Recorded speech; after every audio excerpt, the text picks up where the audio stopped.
Өзү чын-чынына келгенде саясатка баягы жумушта болуп аткан ар кандай жакшы жаман иштер, көрүнүштөр саясатка алып келди десем болот.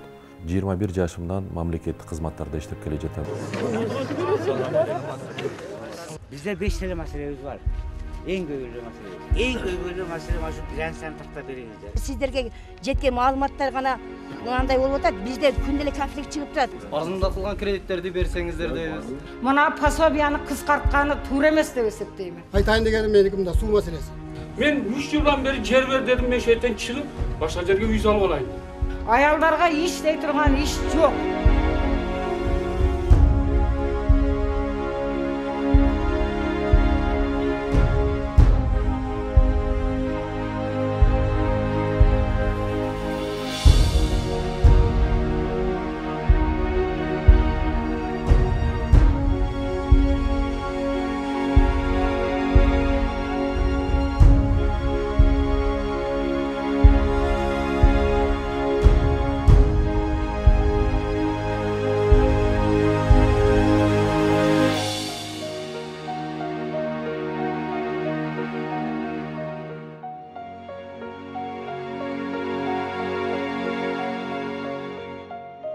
Элдер менен ар бир районго барып жолугушуп келдим.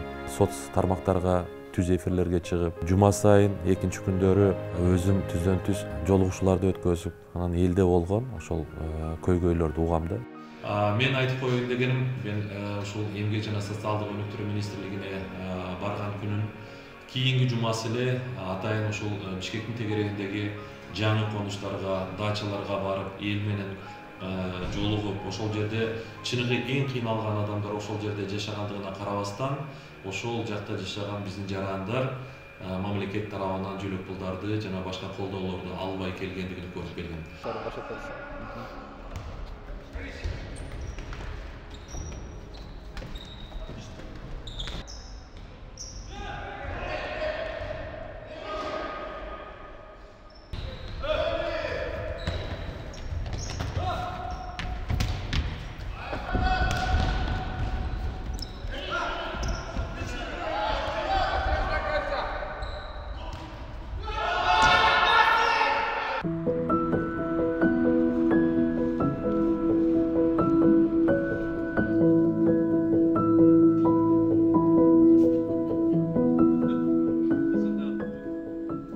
Кайсы бир товарды сатып алып атканда окуйм да, анан окуп көзүм жетпей калат, майда шрифт менен жазылып калат. Анан балам мынаны окучу каяктан чыккан экен десем, анан балам окуп калат.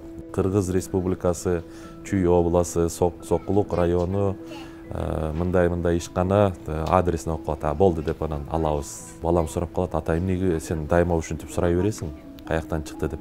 Мен айтам, балам, биз Кыргызстандын продукциясын сатып алсак, Кыргызстандын ишкерини ишке алдыга жылдырабыз. Кыргызстандын ишкери кыргызстандыктар үчүн жумуш орундарды түзөт.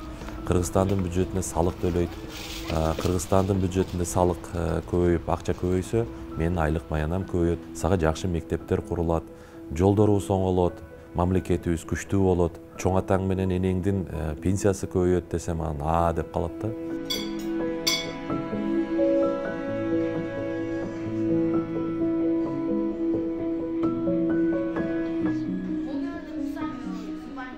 Мен жөнөкөй үй бүлөдөн болсом дагы, жөнөкөй кызматтан баштап мына депутат, министрликке чейин жеттим. Ошонун баардыгы баягы кичинебиздеги кыялдарыбыз, максаттарыбыз жана албетте анын үстүнөн болгон кыймыл аракеттерибиз деп ойлойм. Биз ошол сырттан 2 миллиарддан ашуун акча келип атат деп кол чабып, сүйүнүп олтурабыз. Чын-чынына келгенде бул акчалардын аркасында канча деген бузулган тагдырлар, бузулган үй бүлөлөр, канча деген ата-энеси тирүү болуп, жетим статусунда өсүп аткан балдардын тагдыры, канча деген суицид же болбосо балдардын үстүнөн болгон зордук зомбулук жаткандыгын тилекке каршы биз унутуп калып атабыз.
Кыргызстан с Россией песнями и плясками провожает 2020 год крымскими лишь пережить тяжелые дни первой волны пандемии.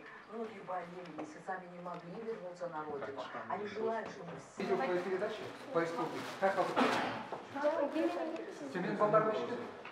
Мамлекеттик кызматта иштеп атканда, ошол кылып аткан аракетиң эч качан мындай максатына жетпей атканда, албетте мындай ичиңден бир кандайдыр бир мындай ызалануу пайда болот.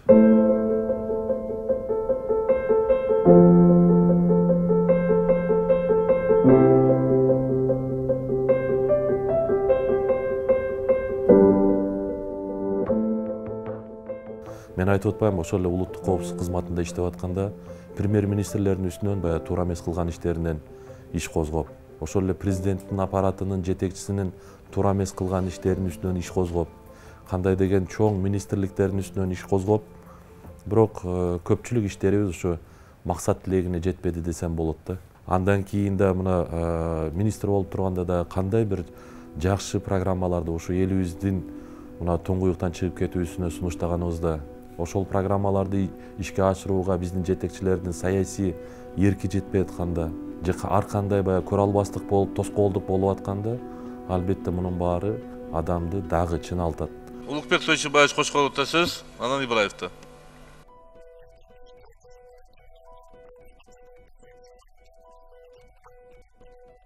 Улуттук коопсуздук силерге баары бир. Силерге ошо Бишкекте жылуу, жакшы, жумшак жерде жүрөсүңөр, кабардар да эмессиңер.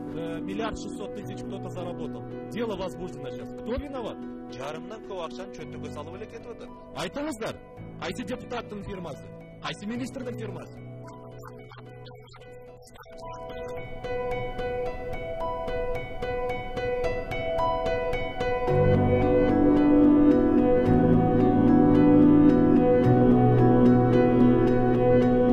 Туура эмес болуп аткан нерселерге мен көз жумуп, өлүп кетсинчи деген мамиле жасай албайм. Дайыма ошол туура эмес болсо туура эмес деп дайыма айтам дагы, ошол туура жагына, чечилүү жагына бүт аракетимди жасайм. Министр болгонго чейин, депутат болгонго чейин, ошо мамлекетибиздеги болуп аткан баягындай туура эмес иштер, туура эмес чечимдер, ар кандай баягындай элибизди бир туңгуюкка салган кыймыл аракеттер бүгүн дагы мени мындай жөн жатып алууга мүмкүнчүлүк бербей атат да. Биздин кылган иштерибизди, биздин жашообузду өрнөк катары кийинки муундарга көрсөтсө экен деген мындай аруу максат тилектерибиз бар.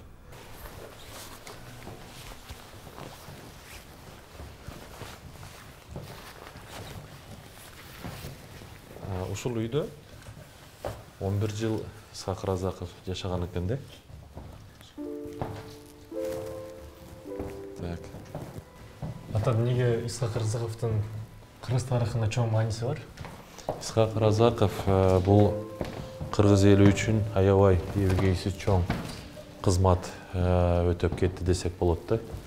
Бул ошол жетекчи болуп турганда жетекчиликтин тазалыгыны, жетекчиликтин кесипкөйлүгүнүн мындай үлгүсүнү көрсөткөн киши болгон. Исхак Разаковдун баягы сөзү бар го, билесиңерби? Сен таза болсоң, мен таза болсом, коом да таза болот деп. Шахтадан чыгып келген учурда ошо шахтерлор менен жолугушкан учур экен. Элге аралашып эле жүрүп. Сүлүктөдөгү элге аралашып өтө жөнөкөй болгон. Азыркылап тиги президенттерге окшоп 5-10 машина менен сопровождение менен жүргөн эмес.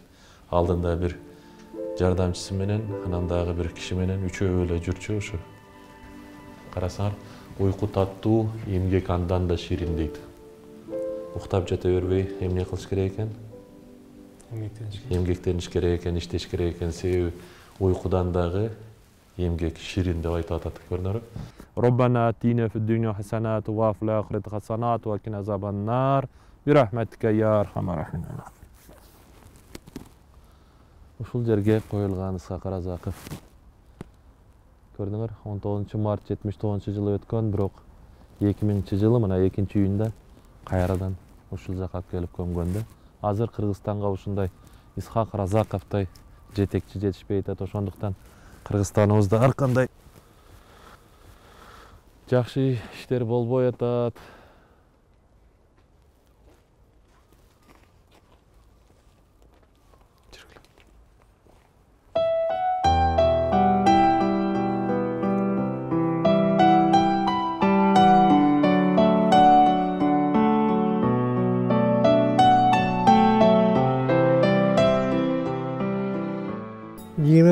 Oktyabr günü Ulukbek'te bir sosyal direktör ministri olup tayinlaganda men aytganman.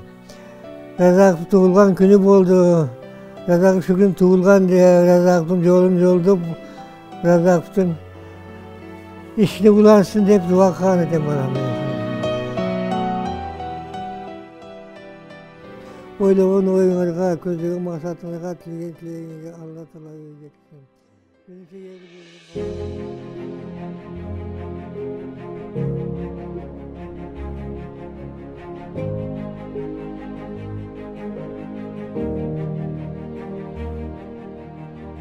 Негизи бунун сөздүн түпкүрүн карап көрө турган болсок, Исхак Разаковдун сөзү экен да. Ишенем, ички сезим, иштен чыгып, анан билем, сырткы билем, анан чечем деген кийинки бир действие болсун депчи. Мисалы үчүн 25 жылга первоначальный взносу жок, 2% менен ипотека үй алгың келеби? Программа менен тааныш.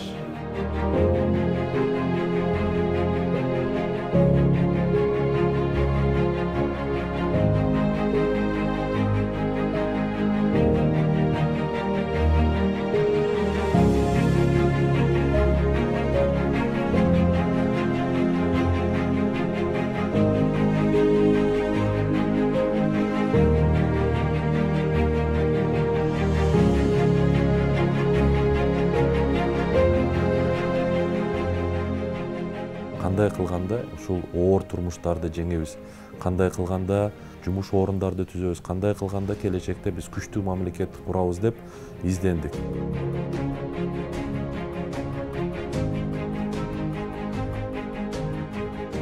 Адамдын денесинде 7 литр кан болуш керек болсо, 3 литр каны бар адамдай. Бая турсаң башың айланып кетет, ошондуктан кечке жата бересиң го. Биздин экономика тилекке каршы ошол каны аз адамдай бүгүн кечке жатат, активдүү кыла албай атат. Ушул элге сунуштап аткан программабыз бардык катмардагы же болбосо мындайча айтканда ар бир Кыргызстандын жаранын көйгөйүнү чече турган программа десем болот.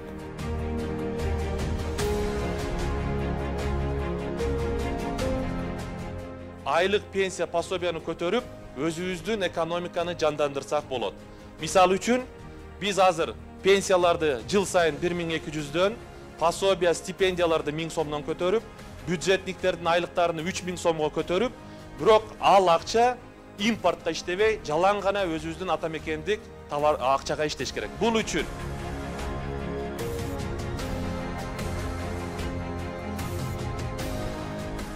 бул программаны өкмөт ишке ашыра турган болсо колго алып, 5 жылдын ичинде Кыргызстандын элинин турмушу жакшы болуп кетет. Жакшы болгонуна мен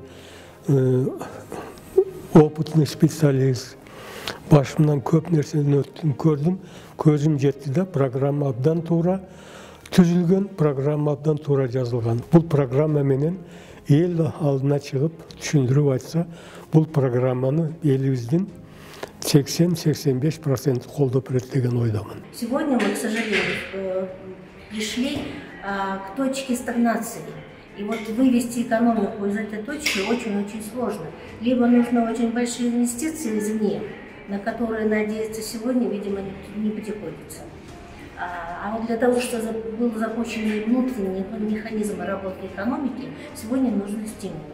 И вот эта вот программа благосостояния, она эффективна и очень, я бы сказала, даже уникально применяя вот такие оригинальные методы, она позволяет без привлечения большого количества ресурсов, только за счет внутренних ресурсов республики страны развить потребительский рынок. Я бы вообще-то, было бы очень хорошо, если бы мы смогли эту программу сегодня реализовать. Кудай буйрса, жаңы мен айтып аткан программа менен кыргызстандыктарды улуттук идеологияга бириктиребиз деген жакшы максат тилектерибиз бар. Бүгүн биз ойлонуп туруп, баардыгыбыз бир биримдикке келип туруп, кандай кылганда мындан ары туура жолго түшөбүз деп ойлонуп тандоо жасашыбыз керек.